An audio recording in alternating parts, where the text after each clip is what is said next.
was born in Johannesburg. She was the first of the great singers from her country to bring South African music to the world. They call her Mama Africa, the queen of South African music, Miriam Makeba.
My name happens to be Zenzi Kamakeba Kaqashu Ngudlaw Nguvama Iketile Nengawa Antana balomzi xa ufuna ubadyabulisa ubathengela ibhotile yotywala sithi xa sawugqiba sithathe izitya sizikhabe sivuke ngomso sizichole ezo zingakhoyo zingabikho njalo singamalawu singamanenekazi singamaqashu singamanqamlanqithi.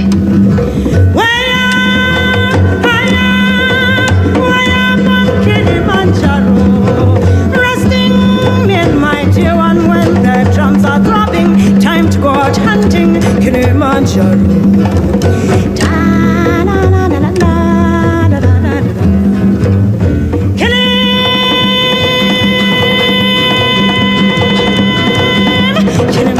Kill him, kill the savage lion before the lion kills you. My mother was caught brewing this African beer, which we call mqombothi, and she was arrested. I was 18 days old. She did the 6 months in jail with the baby. Me. I've always liked music since I was very young, and in 1952 I joined a group. They were not professional, but singing with them around the country. I was heard by another group, and they were already professional performers, and they asked me to join them, and I sang with them for 3 years. One thing with Miriam, she had the kind of rendering some of the songs that she did with the most perfect feeling. If it was going to be a little jazzy kind of thing, she used to be there. If it was going to be a sentimental song, she was ready. Miriam came on and sang with the Cuban brothers, and the 13 of us were up in the balcony, and we were just completely mesmerized. Completely mesmerized. That was the first time I saw Miriam in 1953, and we were all madly in love with her, you know. She had such an impact on us, we were just blown away.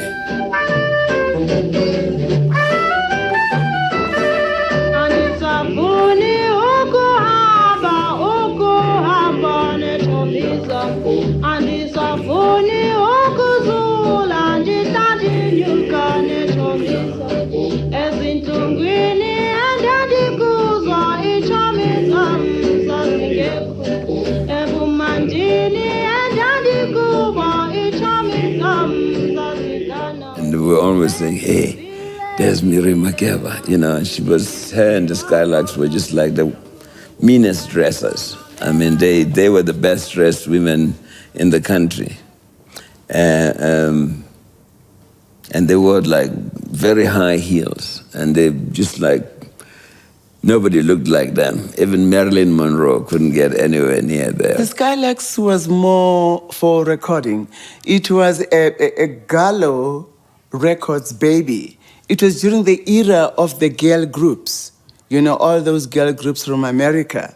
Because during that time, our music was very much influenced by the American music industry. Songs that were a hit in America, they would give us those songs to sing them in Zulu or in Sotho. And she was very professional. When it came to rehearsals or performances or dressing up, she would say to you, you look good on stage and off stage. You respect yourself on stage and off stage so that the people can respect you. Miriam never studied music. It was just natural talent. But I think because she, before she left the country, she had been surrounded by all these great musicians, South African jazz giants, Gwangwa, Hugh, Kippy, Makeba,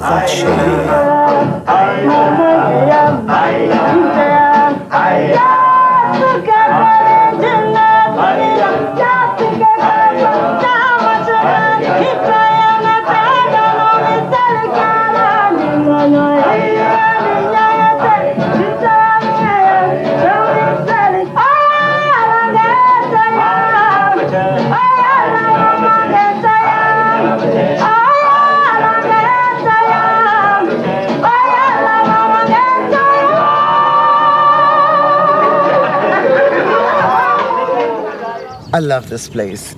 And besides being the political mecca of South Africa, I mean, Mandela is here, was here. Here was Mutuping of the PAC, the president of the PAC. Ntate Sisulu was up there. Ntate Tutu is down there. Jesus, most of the politicians come from this Orlando West.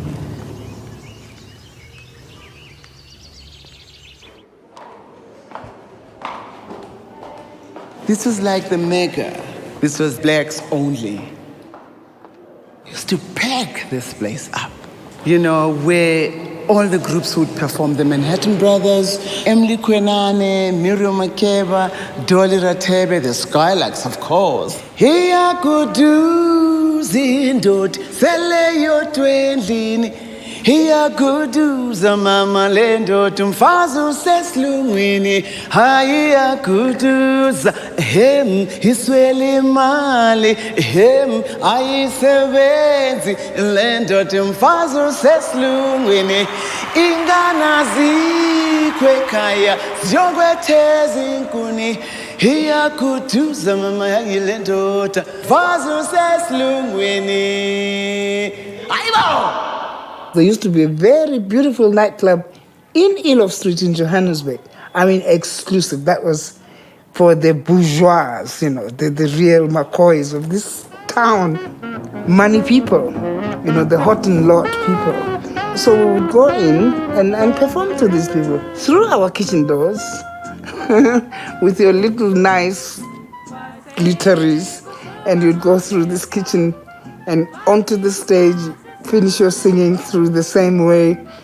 Out you'd go back to the township, or then we used to have friends, the white friends who used to invite us to their homes. You'd go into the car, then you squat down so that the policeman doesn't see the black woman in this car. Then when you get to the house, they cover you up, you enter the house, the curtains are drawn, the music is played very low, and the party goes on, And if somebody reported to the police and said, think there are some black girls in there, you quickly jump into somewhere and put on the uniform, the apron and things like that. Then the people would say, oh, you mean she? Oh yeah, she's here. She's our servant. She works here, and so that used to be the kind of life that I did a show called African Jazz and Variety. And while doing this, we were performing at the Johannesburg City Hall, which was the first time that we were allowed to perform in the city and to white audiences as black Africans. While we were there, an American came to South Africa. His name was Lionel Rogerson from New York. He came there to make a film. He wanted to make a music travelogue.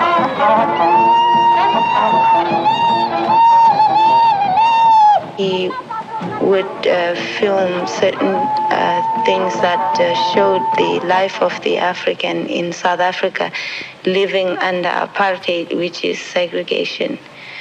And he smuggled those films out, and he asked me to sing in this film. I sang 2 songs.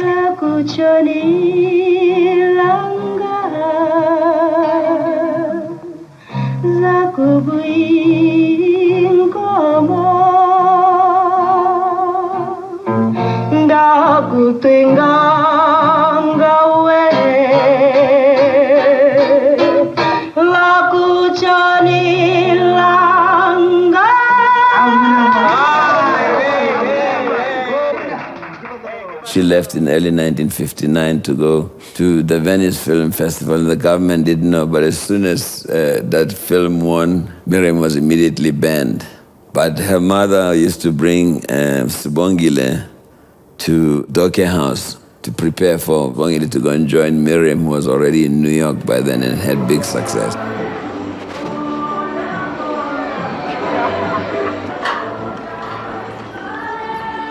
This is Mufulo village in Soweto.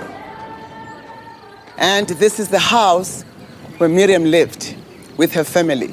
There was no wall. It was a 4-roomed house like that one. It was an ordinary 4-roomed house. You know, Miriam's mom, she taught us some of the songs that we recorded with the Skylarks, especially those songs like that she sang when they were doing their traditional dancing, because she was a traditional healer. Ngakula babe ngalala phansi, ngakula ngalala phansi. We were taught by Miriam's mom, you know, some of those songs. So she was a singer. I think Miriam got it from her. I remember when Miriam left, and then she sent for Bongi. We took her away to the airport, and Mama Christina was very sad. She was really affected by Bongi's. I mean, she was affected by Miriam's, and especially when she learned that Miriam was never going to be allowed back into this country. Goodbye, mother. Goodbye, father. And to you, my little baby, goodbye until we meet again. Farewell to friends, I am leaving. May the good Lord be with you all. Miriam Makeba, of course I remember. She played here December 1959. And, le telefono. Can I answer the phone? Village Vanguard. For when? Next Sunday at 9 o'clock, okay. May I have your last name? Okay, thank you. December 59, she was here for a couple of weeks, and then she came back in January 1960. Yes, she was here. For the first time, Miriam Makeba came to New York City, as far as I know. A man made the movie, Lionel Rogerson, called Come Back Africa, which played in the neighborhood. And it was a beautiful movie, we all saw it. But in order for her to come to this country, she had to have a job and to work. And Lionel Rogerson came to my husband, Max Gordon, who had the Vanguard, who said, would you like to give the room to Miriam Makeba so she could perform? And my husband loved the movie and said, oh yes, absolutely. Miriam was a phenomena, you know, it's a salsa, and we're all doing clicking all night. Click away. And then a gentleman came down, among others, to hear her, named Harry Belafonte. And he fell in love with her too. Well, Harry was much more powerful than we were, and so he whisked her away from Lionel Rogerson and my husband, Max Gordon. Took her away. If I were Miriam, I would have gone with Harry. I mean, he had a whole tour arranged for her. He promoted her. It's his culture as well. He made a big thing out of that. Oh, pardonnez-moi. Miriam became very successful, and I brought her out and introduced her to the West. It was through me and through Come Back Africa that she got her start, met Belafonte, became a great star in New York. Overnight, just incredible how fast, through Belafonte, mainly. We have used constantly our platform in order to project new people. We have used our power. We have used our craft in order to set platforms for other artists to be able to project themselves, other black artists. So that despite the inequities, despite the contradictions within this society, it has not deterred us from a black consciousness. We have not left the community. I am physically removed from the community. I am spiritually committed to the community. As long as one black brother or sister anywhere in the world is in bondage, there is no freedom for me. I may have a certain material freedom, but spiritually, I am in the same darkness that all others will find themselves.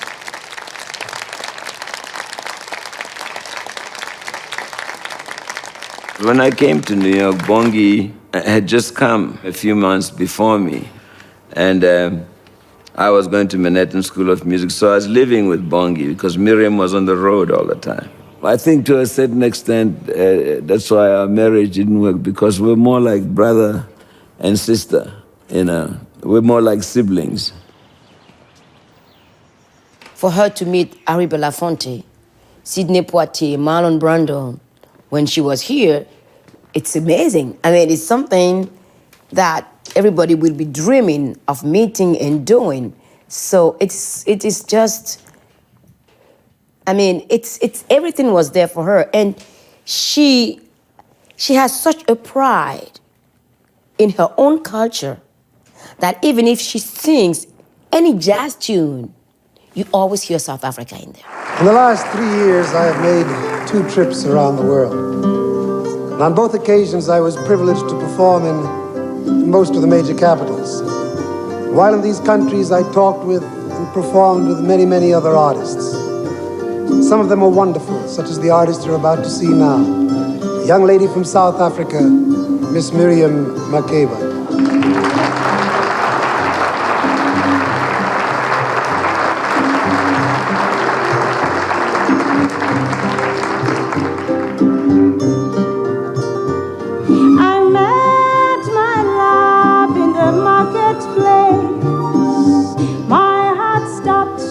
When I saw his face, the berryman cried, won't you try this? We looked, we bought, we stole a kiss. The berries are gone and the spring has passed, but I know my love will always last. Though rain has come with sudden haste, love's got a fresh strawberry taste. Yeah, yeah, yeah, yeah, yeah. Yeah, yeah, yeah, yeah, yeah, yeah.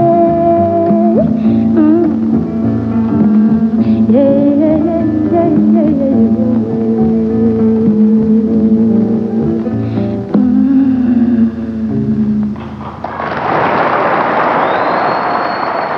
She did a few records in America and actually asked if there was a possibility for her to be able to feature us with herself in America. But it seemed as if it was not going to be possible because Harry Belafonte and people like that were on the scene. And I was quite disappointed that even my dear Miriam had to allow that. Because I would have thought, she would have insisted that, no, look, these are the people I want to be, to back me. But it was not possible.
People that she surrounded herself with, such as Kwame Ture, also known as Stokely Carmichael, Mr. Harry Belafonte as well.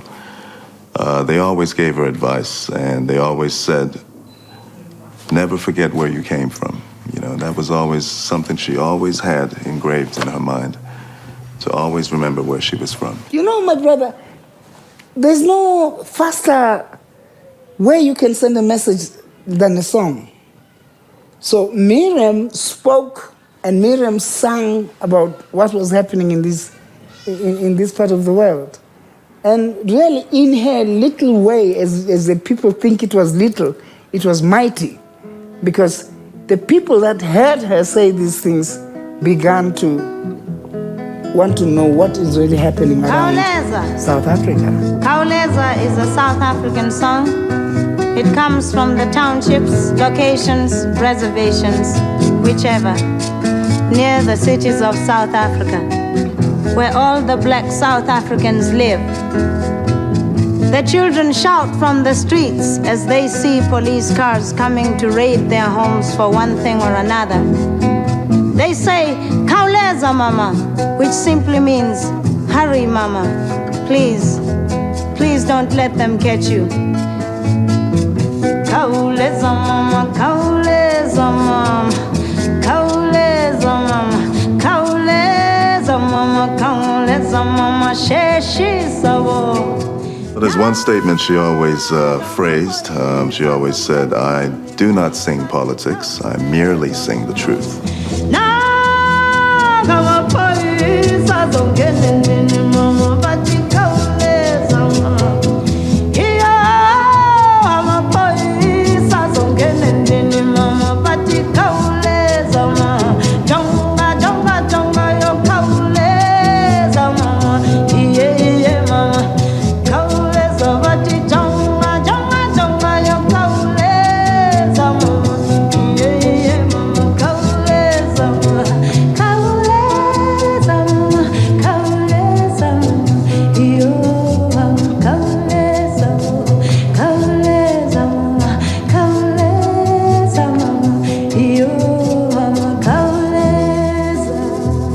In a country where it is portrayed a country of freedom, the biggest country in the world. She couldn't leave South Africa asking for freedom of her people and come to America and see the African American with no freedom. She was the first African artist ever that spoke at the United Nations and asked for the boycott of South Africa. I mean, it takes guts to do that in the 60s. The story of the shootings at Sharpeville is well known throughout the world. Indeed, all men and women of goodwill all over the world raised their voices in anger on that occasion, but all these protests just fell on deaf ears. Since Sharpeville, many terrible things have occurred in my country. Our political parties were declared illegal, and the leaders were forced to go underground. Some 5,000 people have in recent months been put behind prison bars.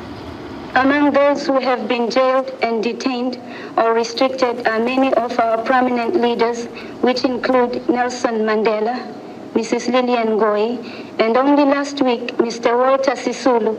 Indeed, Mr. Chairman and distinguished members, My country has been turned into a huge prison.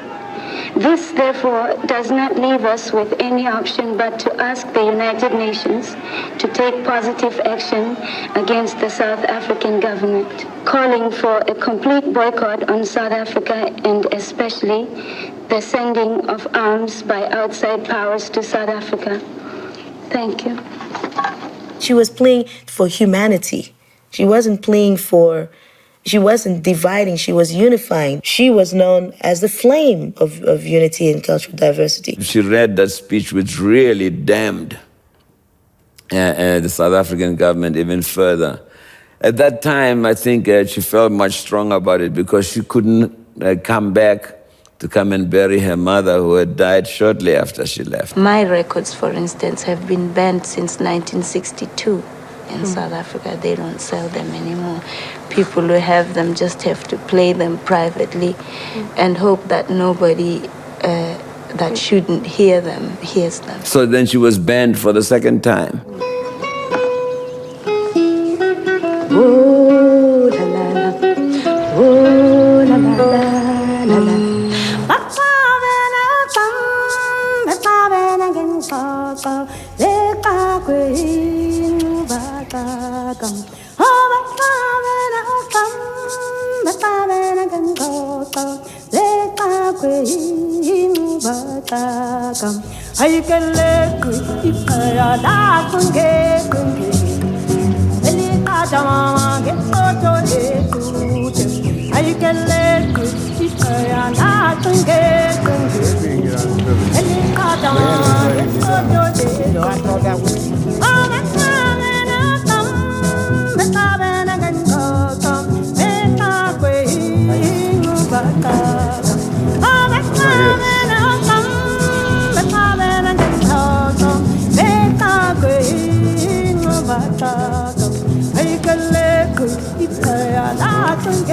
Like home sweet home?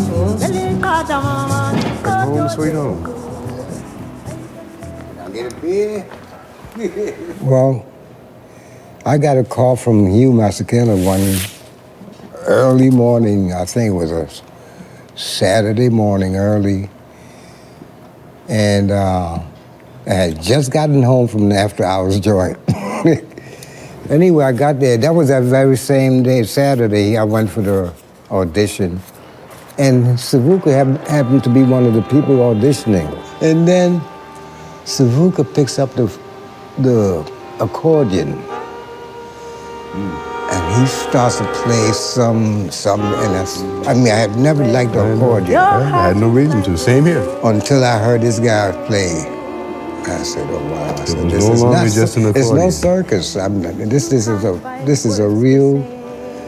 This is an orchestra. I'm enjoying it, you know. I made the audition on Monday. And I guess they called me back either the next day or something very relative to that. Within a 2-week period, I had a passport. Mm-hmm. You believe this? Mm-hmm. I know that. And I was on my way to somewhere. The next real big moment was the first time we went to Africa. You landed on the tarmac, and when the door opened, and all this fresh smell of the earth Africa came up at me. Yeah, I remember that feeling. That was such a dynamic thing.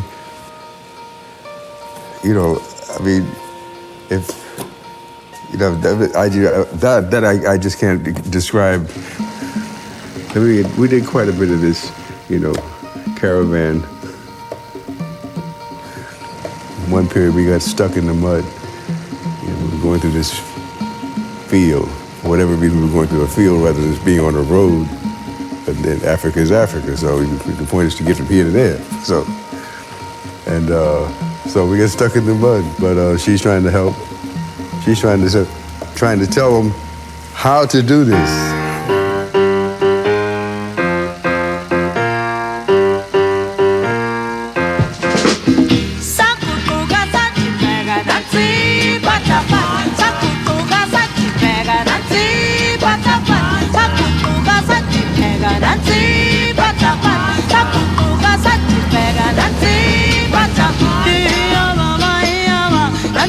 Bye.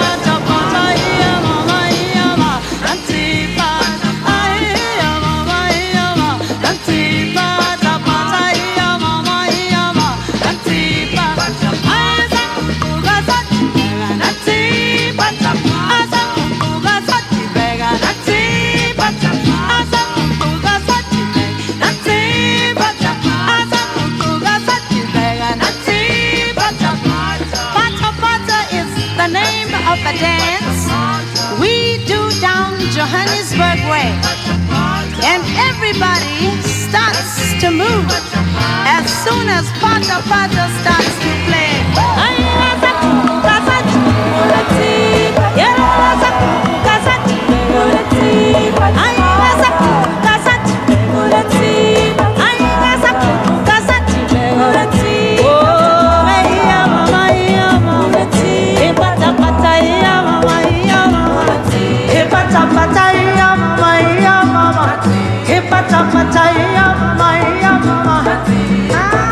Every Fridays and Saturday nights, it's Pata Pata time. Woo! The music keeps going all night long till the morning sun begins to shine. Here's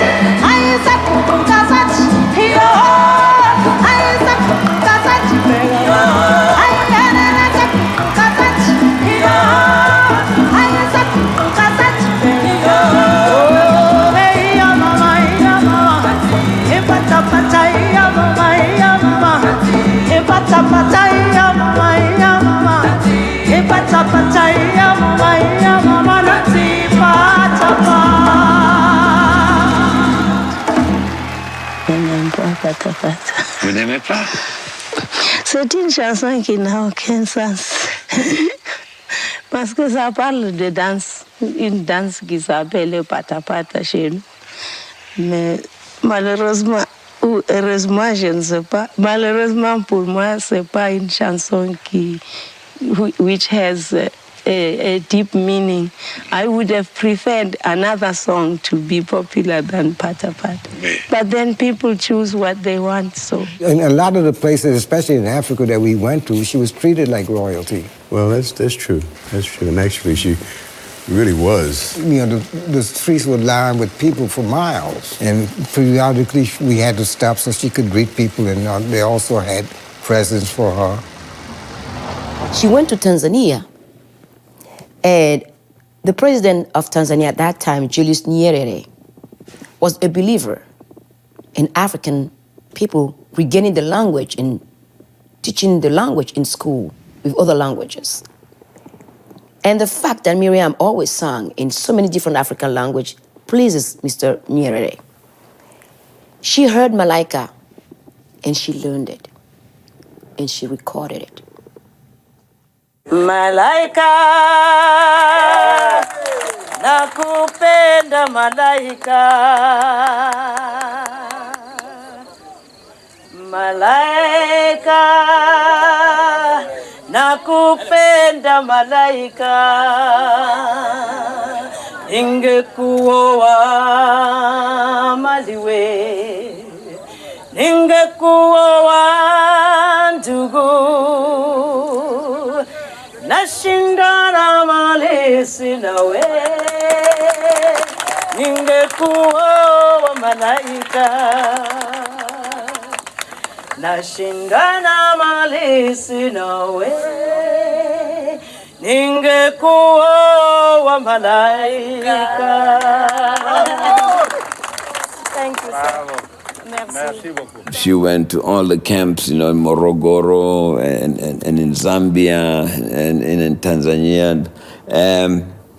She'd find students all over the world, and like whatever she'd earned in that country, she just make sure they were okay. All her life, she did that. I ask you and all the leaders of the world, would you act differently?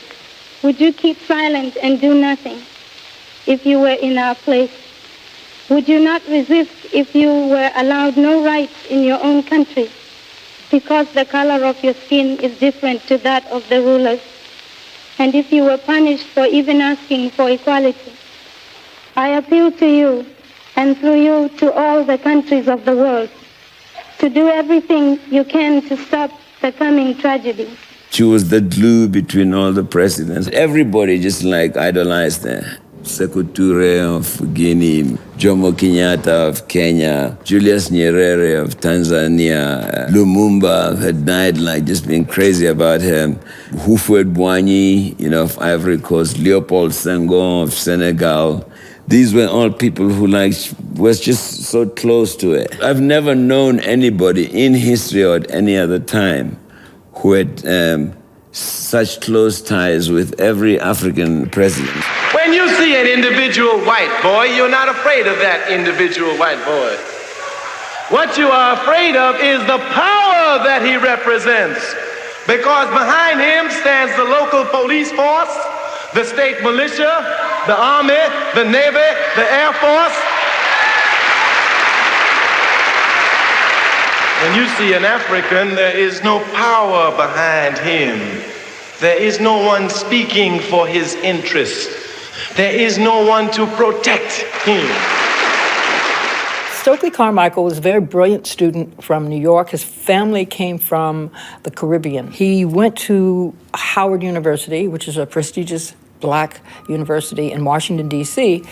He went there in 1960, a year in which a tremendous political focus was on Africa, on the independence of African countries. After King's assassination and Malcolm's assassination, Stokely became sort of the firebrand black leader. At some point in Guinea, in a visit to Guinea, maybe a subsequent visit, I'm not sure, Miriam and Stokely met when Miriam was there as a guest of Sékou Touré, the president. We want black power! We want black power! We want black power! We want black power! We want black power! We want black power! We want black power! Stokely is extraordinarily charming, very, very articulate, had a wonderful, amazing smile, and lots of humor, and he's very incisive. Many people didn't agree with him, but I think it would be hard to find many people who don't like him. The Caribbean is full of black people, and our mother continent, Africa, there is to be found millions and millions and millions and millions of black people. Black power means all of these millions and millions and millions and millions and millions and millions of black people coming together to form black power. The entire mass media of America, came against SNCC and against black power. They did every possible thing to destroy the concept and were incapable of doing it.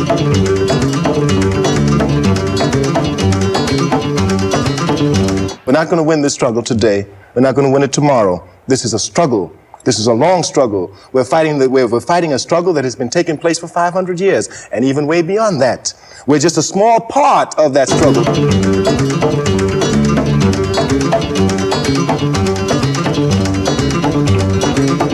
We have to find what our mission is, what the mission of this generation is, and do that, and do it perfect, properly, correctly, thoroughly, and completely.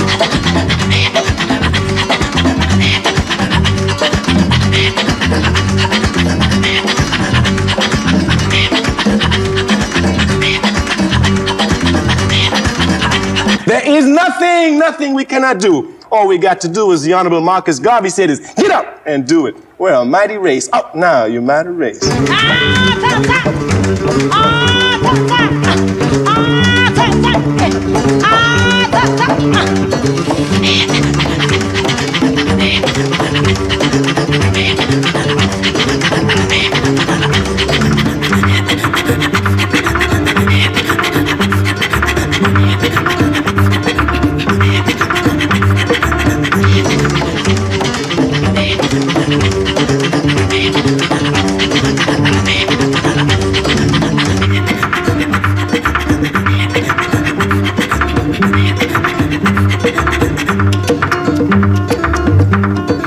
Before we sing this next song, I would like to introduce my accompanists.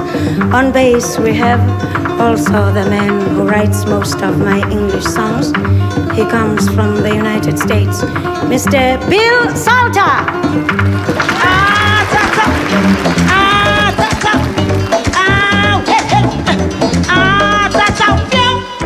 On guitar and accordion, we have from Brazil, Sivuca.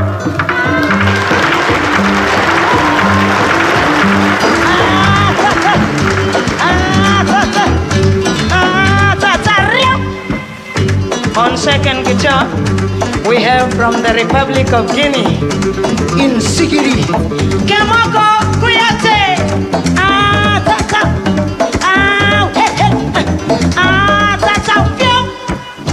last but not least, the man who plays just about everything on conga drums, shakers, bells, and what have you. Also from somewhere on this continent, via Puerto Rico, Leopoldo Simba.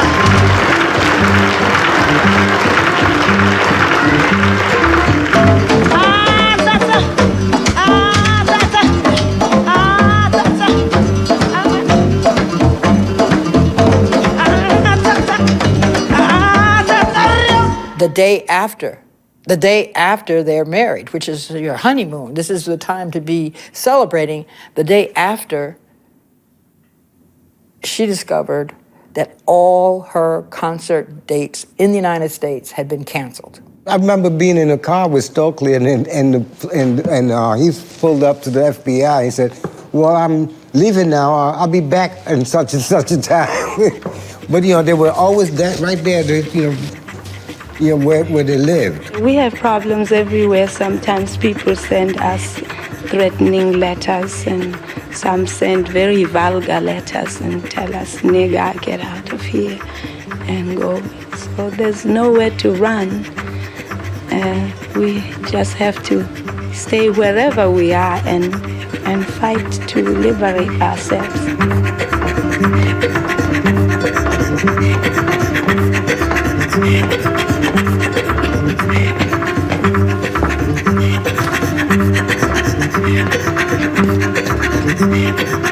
Some people here say that you've lost something of your popularity back in the United States. They don't buy your records so much as before. What do you say to that? Oh, that's not true. That's not true. No, I wouldn't say I've lost my popularity. There is a boycott on my records on the part of radio stations, but I don't think I'll ever lose my popularity with the people. Why this boycott? I don't know. They all give different reasons. Is that because of your marriage to Dr. Carmichael? Mostly, yes. And you, Mr. Carmichael, what are you going to do here in Sweden? I'm just going to be with my wife. Other plans, political activity or such? No, I'm just going to look and listen. The greatest paradox of Miriam's life for me is that she was very close to Golda Meir, who was crazy about her until 1967, when she was married to Stokely and he said something about Israel. And the next day you couldn't find her records in the stores. And she was just iced in the States. And I think that very week, she just, Sekou just said, "Hey, you have a home in Guinea." And that's when she went to Guinea.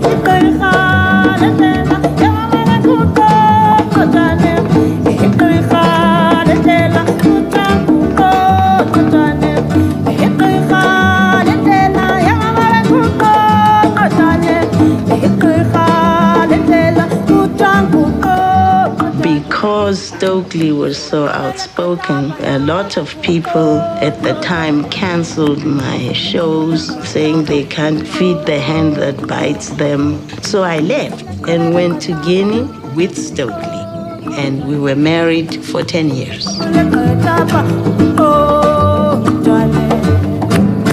It was during the Pan-African movement, and the one common goal was what they had together during that era.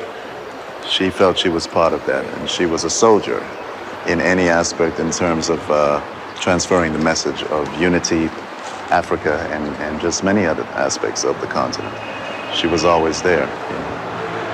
And if it meant that she had to sing, if she had to travel, go to the United Nations, whatever it was, Mama Africa was always disponible to the government.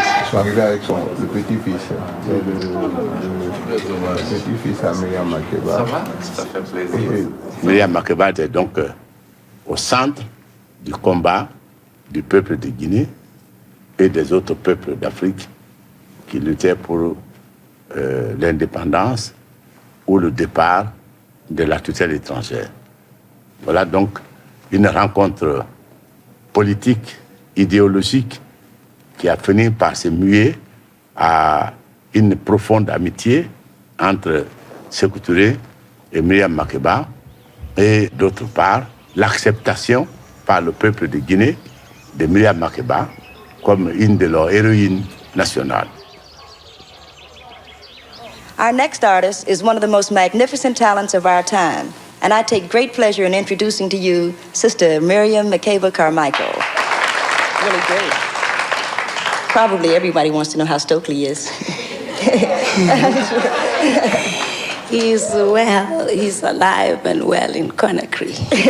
Do you see any difference in, say, the way that this government, let's say dealing with the government, the way that this government approaches you as a Black African coming here and the way that the South African government is approaching Black entertainers? Do you see any similarities, any differences? You know I always say the only difference between South Africa and America is very slight. In that South Africa admits that they are what they are.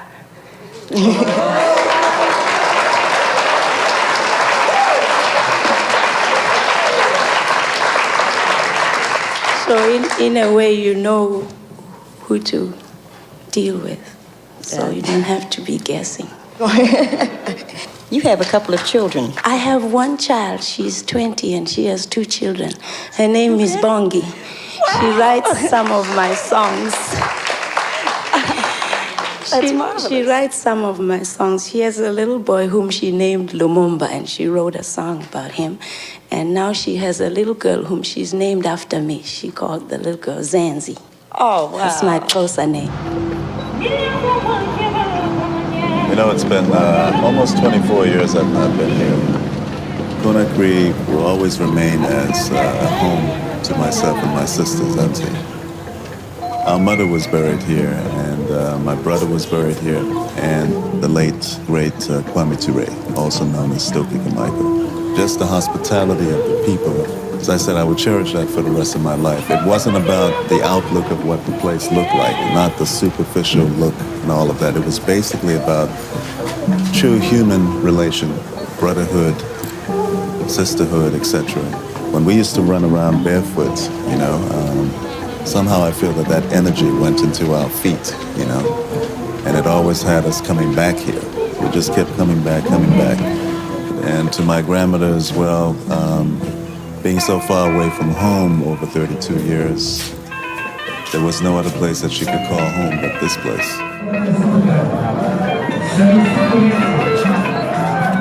Ce soir, ça va disjoncter.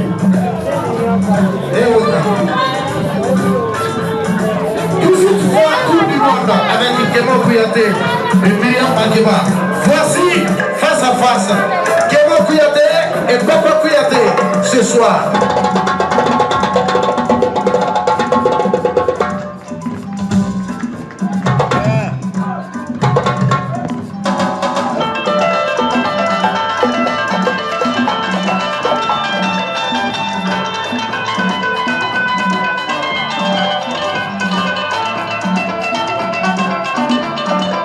Souvent, quand je chante cette chanson, après le spectacle, il y a des gens qui me demandent « Mais comment vous faites cette bruit-là » Souvent, je me fâche parce que vraiment, c'est pas un bruit, ça, c'est ma langue.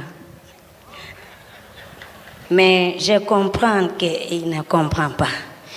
Et je fais tout pour expliquer que dans ma langue, pour la lettre « que », on dit « moi ». La lettre X, on dit « mouais ». La lettre C, on dit « oui ».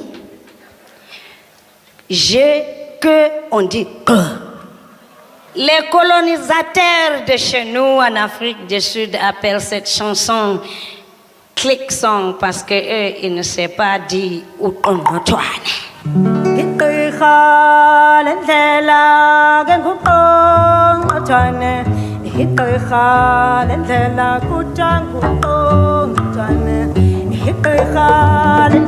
When the late, great Ahmed Sekou Touré asked Mama Miriam Makeba, out of Guinea, what region would you like to have a house? Where do you feel mostly at home? She mentioned Dalaba.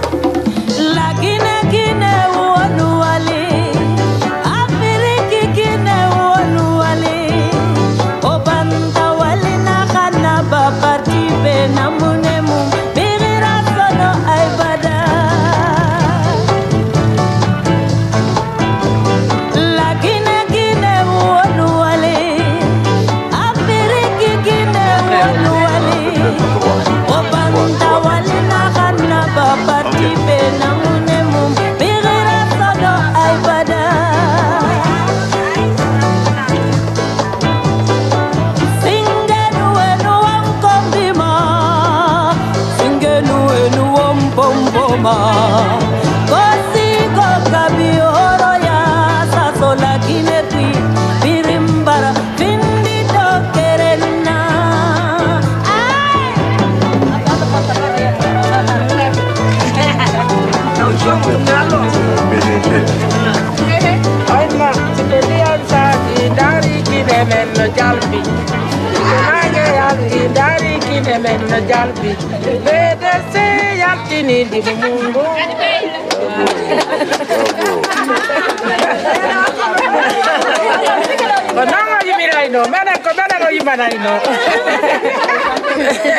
ay gardien makko on kadi ɓe maayi ñande hotel gardien makko wonnoɗo sarcere on kadi maayi.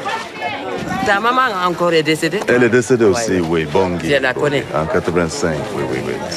These were the first people who had welcomed Mama with hospitality. They used to be at the house, this was back in the 70s. There's a particular site that you see of the landscape, which looks extremely similar to South Africa. We would always go round this mountain, and she would always say, I miss home so much. This reminds me so much of home.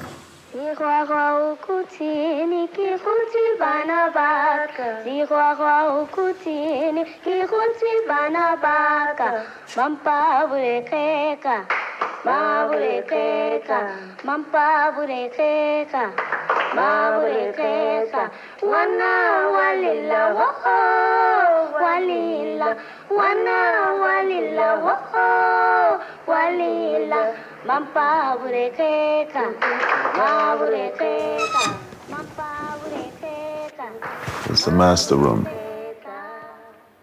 There's a picture of my mother, Simongile, who passed on March 17th, 1985, very young. She was only 35 years old. Yeah, this is where the porch was, and it's still here. This is where the musicians would rehearse. Mazi would sing. Lady Guinea, Bella Guinea, Maube Guinea, Robe Guinea, Colle Guinea, Artiri Bibe Mundo, OPDG Artirindi Mungu.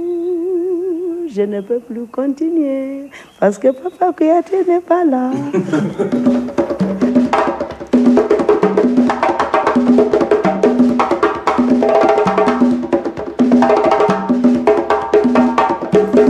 La Guinée avait beaucoup d'étudiants sud-africains qui étudiaient ici, des docteurs et tout ça. Et tout le monde, vous rentrez chez Miriam, il n'y a rien que des étudiants. Et tout ce qu'elle gagnait dans le spectacle, elle payait les études des étudiants, elle donnait à manger, elle payait les études. My grandmother telling me that there's nothing special about me. I just love what I do, and I do what I do. I do it for a bigger cause, for a bigger purpose. Mazi loved happiness. She used to have parties, just everybody. She loved to get-togethers. You could never come to my grandmother's house and there's not food. That she taught me that too. She said, Zanzi, when you cook, even if you're broke, you must always have food. And when you have food, even if it's just a little piece of food or one piece of bread, when people come to visit you, you must always have a piece for somebody. Et puis elle aimait cuisiner, attention, même en Afrique du Sud. Quand vous rentrez chez elle, elle est tout le temps dans la cuisine. Elle peut payer, les frigos sont tout le temps pleins, elle aime préparer. Elle n'était pas là, la grande star, non.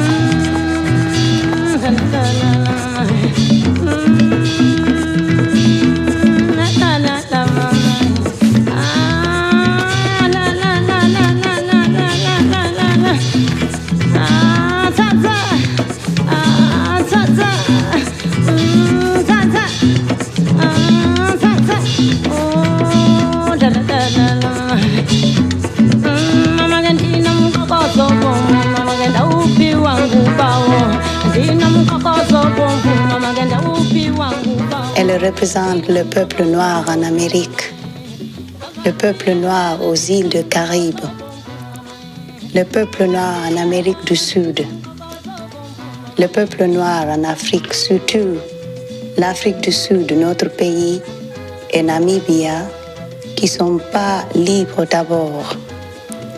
Alors pour moi, elle n'est pas seulement une chanteuse internationale.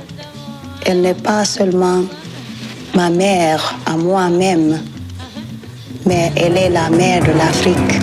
This is a song that was written by my little girl.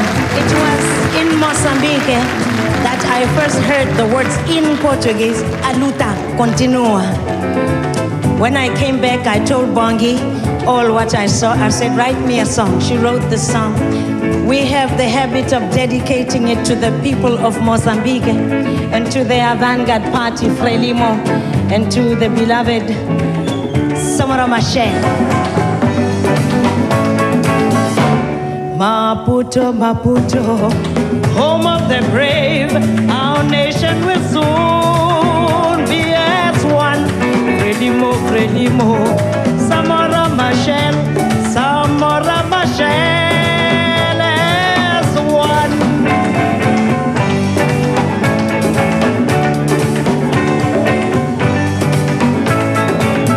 She wrote some of Miriam's biggest songs, Quit It, Mozambique, Aluta Continua, West Wind.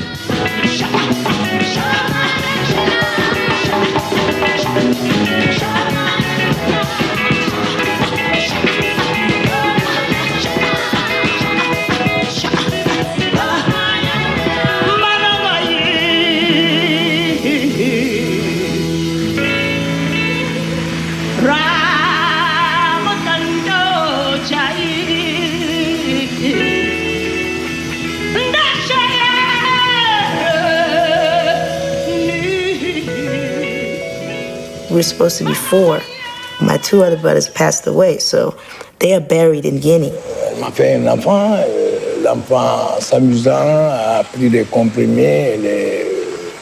Avant d'être à l'hôpital, l'enfant est décédé. Nobody knows what he put in his mouth, what happened to him. And she had to help that boy running around to ask for help, and the boy was already dead. And she is the one that have to tell her daughter, your son died. Ça a eu un traumatisme psychiste sur elle. Donc, voilà.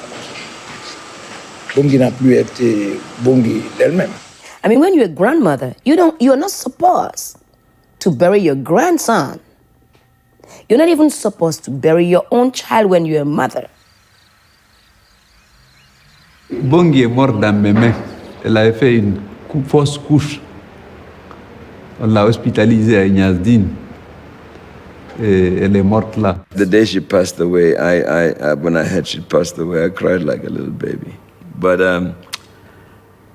she was just amazing, an amazing talent. A talent that was never got to be known.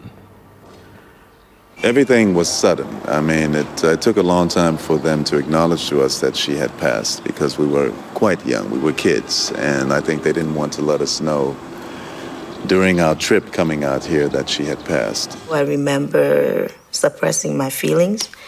I remember getting to America to go see my dad because my dad called for us when my mom passed away. I remember only a year later, like 9 months later, finally crying because my mom passed away. My dad came and found me crying in a closet. It was hard. It was hard for any mother. It was one of the greatest tragedies, I think, of her life. And I think she never was really the same after that. She was stunned. We were quite close. We had nobody else out here. She had me, I had her. 3 flights up in the rear to where my childhood days were spent. It wasn't much like paradise, but amid the dirt. She was the grandmother that came in New York when I was a little kid, and I'd pack my bags to want to leave and go off with her, and she'd spoil me as a grandmother. you know. But at the same time, she realized my mother was no longer there, and she was taking kind of like a role, a double kind of role.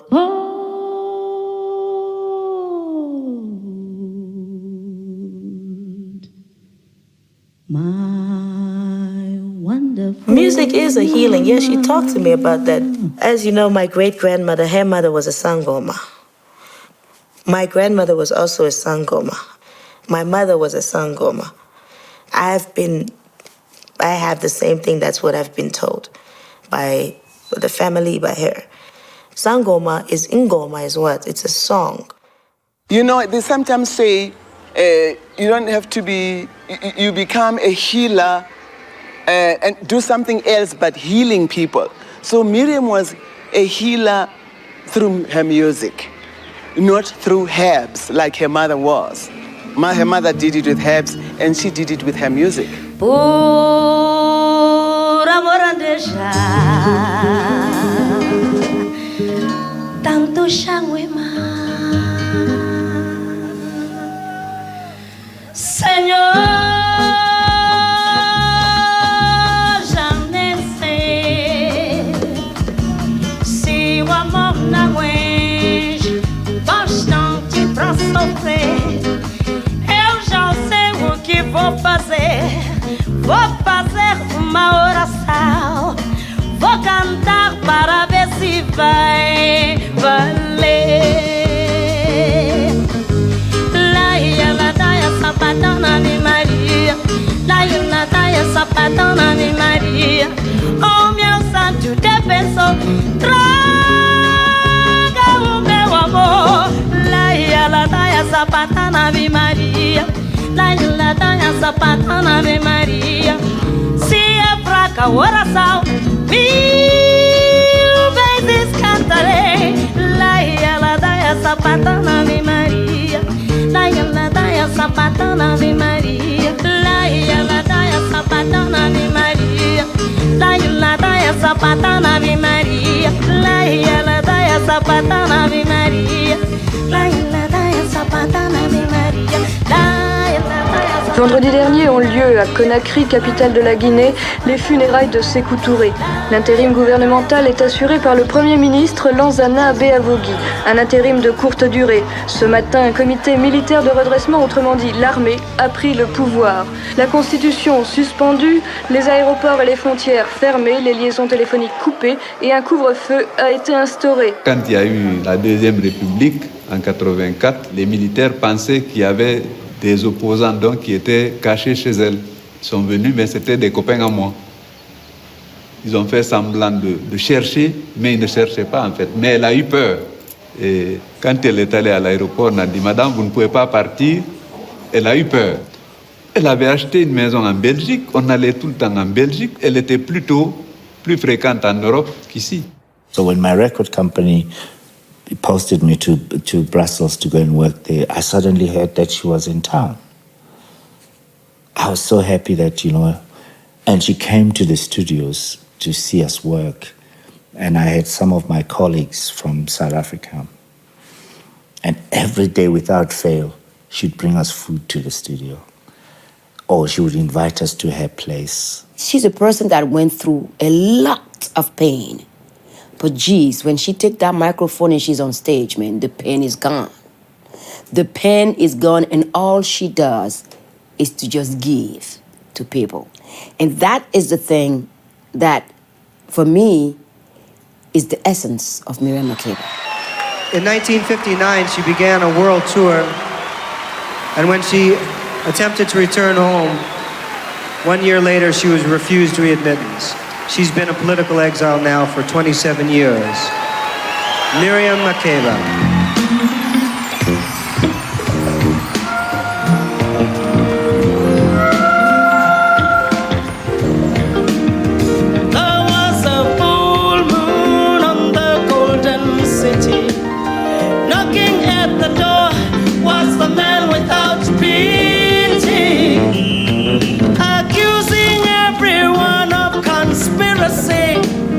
Tightening the curfew, charging people with war.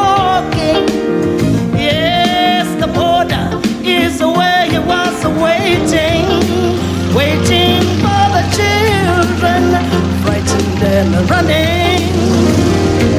I got away, but all the others are in the jail without any publicity. Just a little atrocity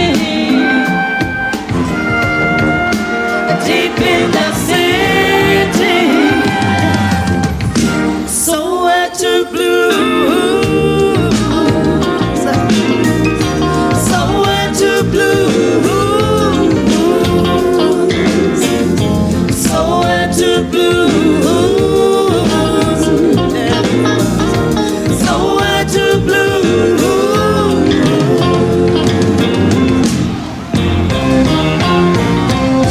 They are killing all the children without any publicity.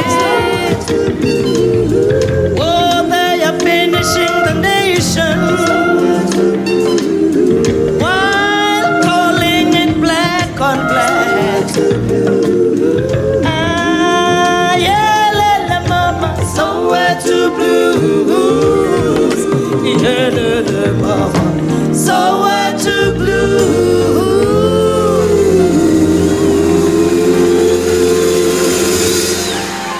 I wish to live in my country as a human being, free of all the ugliness that we have gone through. I remember coming back home. She and Hugh took me to the airport. And the first thing she said to me, do I ever think she's ever going to come home? It was one of those most poignant moments and very painful. I remember that vividly. There we were at the airport. She was staying behind. I was going back home, and Hugh Masekela was going to New York. I stood there alone. I was almost in tears because I knew that if they had wished to, they would have, if they could, we could all fly back home. And I said, Mazi, soon. I like that song that you sang that goes on, promise. Here's a promise I'm making to you. It's a promise, I promise to keep this day.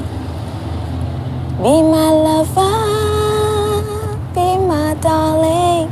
What else? How does it go? Love should never, ever be far away. Come and give me your love that you're hiding. Come and give me your love that you're hiding. I will keep it burning forever.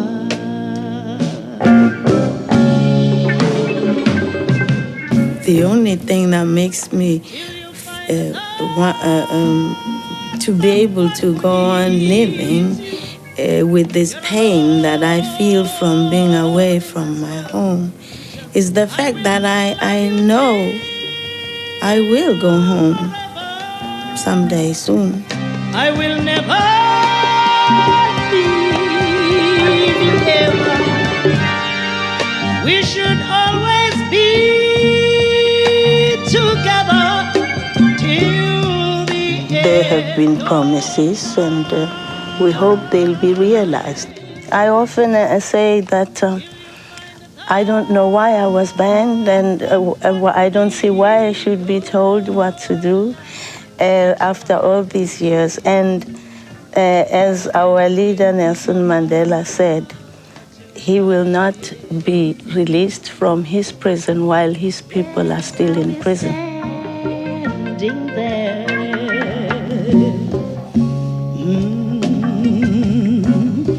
Oh yeah.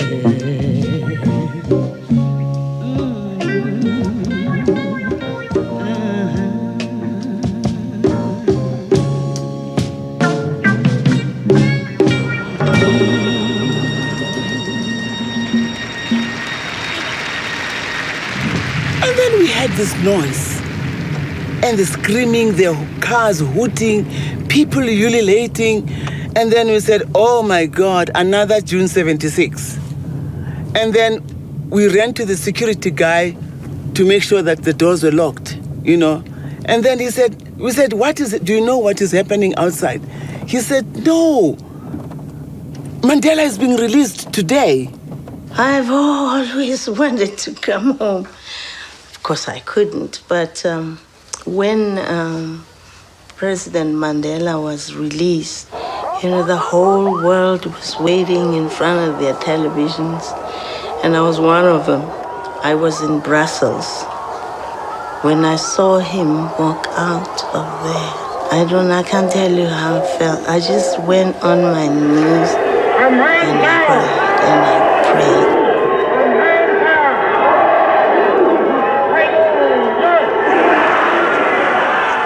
prayed. He then talked to me and said, you should come home.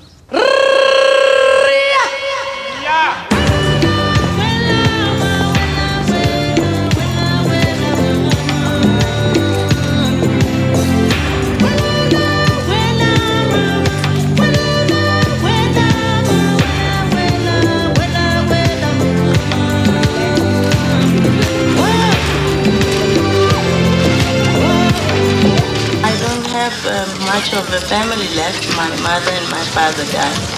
But I have my brother. He's here. He's my mother's first child. I am my mother's last child. The in-between have also died in my absence.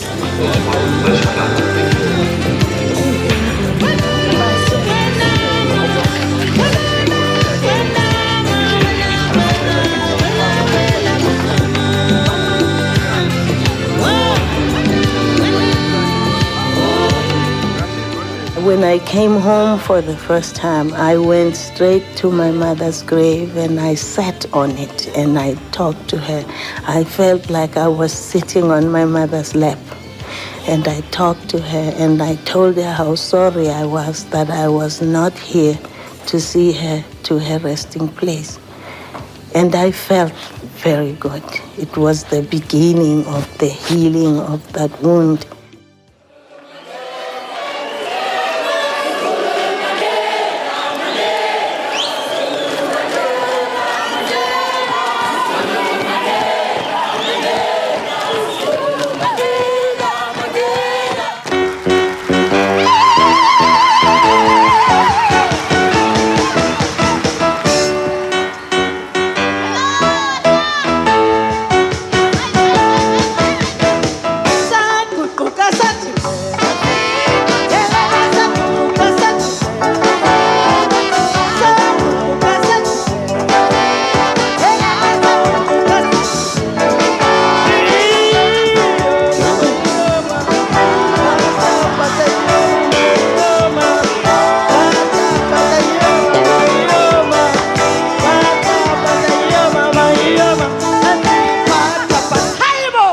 So the public, the place goes wild. When she went on stage, I'm like, that's what I'm talking about.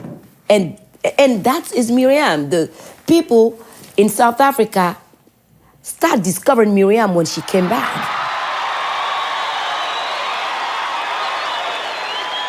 The exile have really cut her from her people for so long. But when she starts singing, people know the song. It's just like people haven't seen for a while, and then you see each other, it's like, boom, the bond is still there. Miriam influenced 99% of the female artists, directly or indirectly. Anybody who says she wasn't influenced by Miriam or doesn't have a song of Miriam's in her repertoire, then that person is not telling the truth. Because even if you don't have, but the audience is going to ask for one. Can you sing Pata Pata? Can you sing the click song?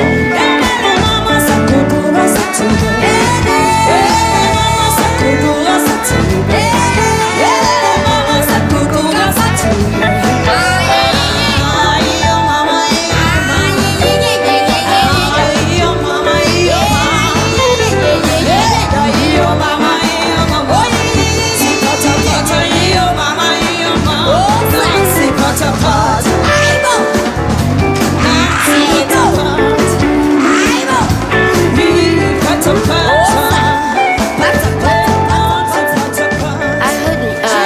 Makeba's music when I was very, very young. I was probably a little toddler. And the older we got, the more we became connected to the political side of her work. And I think in the beginning of my career, that's what influenced me the most, that her music had a perspective. It wasn't just music, it had a political perspective. Her music was banned at home, and of course we used to have records. The more they banned it, the more the music was spreading. That was a blessing in disguise, in fact, because as young ones, we've learned so much from her. So just by listening from her albums, the voice, the message, that was so strongly, applied. And I fell in love with the voice. I fell in love with her.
But she had so much faith in the future of Africa that when we came back to South Africa, I don't think that she was given the status that she deserved. And all the other African presidents were gone. They were all gone that she knew. The new ones were like most of them were neo-colonial guardians of Western or Eastern interests, But I think it broke her heart. I think sometimes, somewhere, she realized that the African unity that she had prayed for and sacrificed so much for was not going to happen.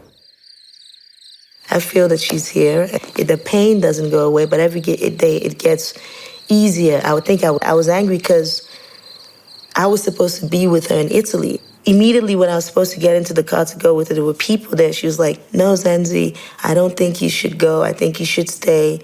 And then she took Kwame. He was 6 months. She spoke to him. And then she gave me back the baby. I gave the baby to one of my little cousins. And she said, "I need to talk to you." She was already in the car. And she said, "Zenzi, I just want to let you know I love you very, very much. And I want you to know that you need to be strong. You need to take care of my home." And when she meant home, it's not material. It's not about material things. Home means, I understand it even now.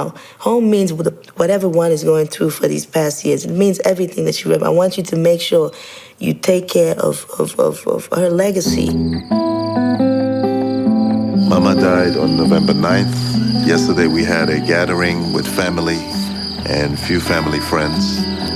Today we decided that we will bring all the band members, all those that could come, so that we can make some closure as well.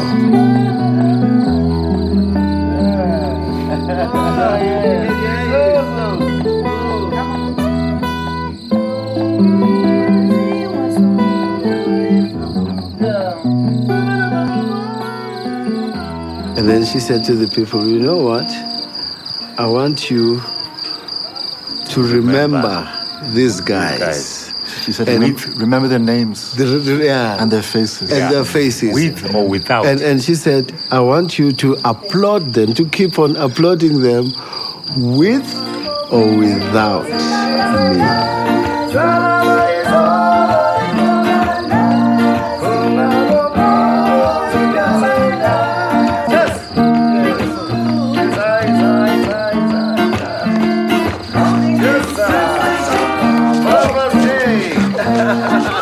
It's like she knew what was going on. 2 days later.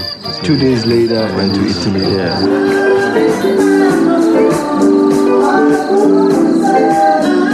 I'll never forget the way she was smiling at us when she turned around. You know, she does the dance. Yeah. And she turns around. And looks at the band. She was smiling like. In a way, she was telling us, "I love you." The audience were busy saying, "Miriam, Miriam, Miriam." And then she said, "We said, Mazi, we're bowing." She said, "No, we're not. My children have to go tonight. We're not bowing." And then she left. Yeah. Just a couple of meters, she collapsed. Yeah. And that was it. My grandmother strictly said to me, Zenzi, I do not want to be, buried. I want to be cremated, and not for any religious reason. And you must put me where the two oceans meet. She always said it. She said she wants to find a daughter, my mother, and she wants to also be able to find all the other people all over the world that she met during her years of exile. That's why she was cremated and put into the ocean. She wanted to flow. Don't define us!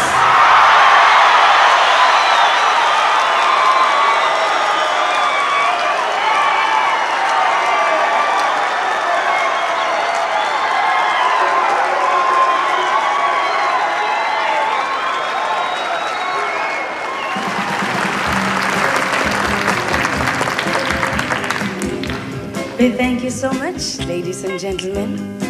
Welcome to our show.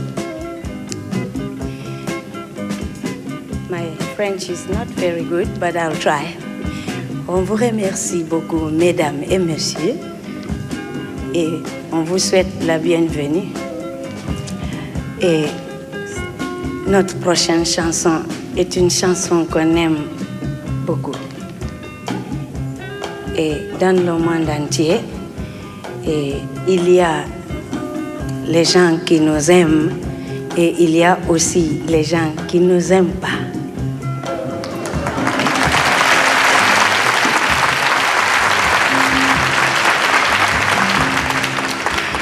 Il y a le deuxième groupe qui disent toujours « Ah, voilà Miriam Makeba, elle est là encore en train de chanter la politique ».